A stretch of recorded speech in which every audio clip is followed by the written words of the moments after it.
The albino boy sprayed chrome painting into his mouth, then stood on the platform holding 2 javelins.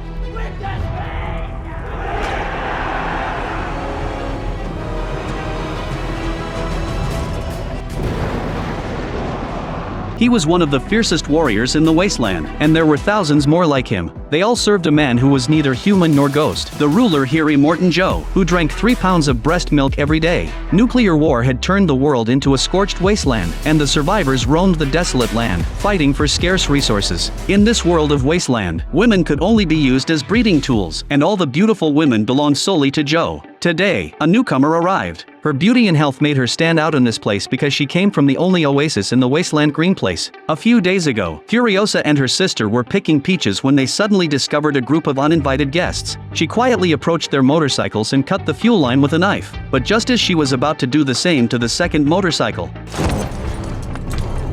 after stabbing a man, Furiosa quickly escaped and blew a whistle for help. However, a cliff blocked her path, and she was whipped with a bone whip by the pursuing man, causing her to fall. The group captured Furiosa and quickly drove away. Furiosa's mother heard the whistle and immediately rushed to rescue her daughter, but the horse couldn't outrun the motorcycles. Fortunately, her marksmanship was excellent, and she killed one of the bandits with a single shot.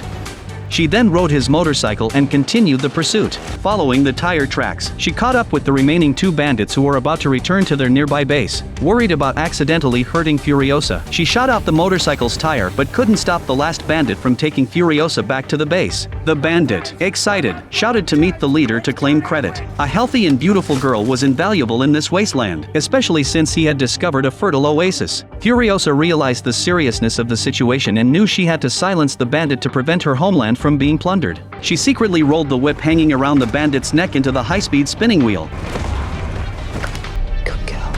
Eventually, Furiosa was brought before the leader Dementus. The doctor found that the girl was not only healthy but also well-nourished, making Dementus realize she must have lived in a resource-rich place. But no matter how they questioned her, Furiosa remained silent. The only man who knew the location of the oasis had a broken neck and couldn't speak. Others tried to make him draw a map of the oasis, but Furiosa kicked his neck, sending him to God early. With nothing to show for it, Dementus can only ordered his men to put Furiosa under guard first. Meanwhile, Furiosa's mother had changed into the dead bandits' clothes and infiltrated the camp under the cover of a sandstorm. Inside the tent, a man was enjoying peaches taken from Furiosa, but the next second, Furiosa's mother took Furiosa and began to flee. The bandits immediately opened fire, hitting the spare fuel tank behind her. She endured the burning on her back, only extinguishing the flames once she had run far enough. However, blood continued to flow from her wounds. Dementus and his men, along with hunting dogs, quickly followed the blood trail.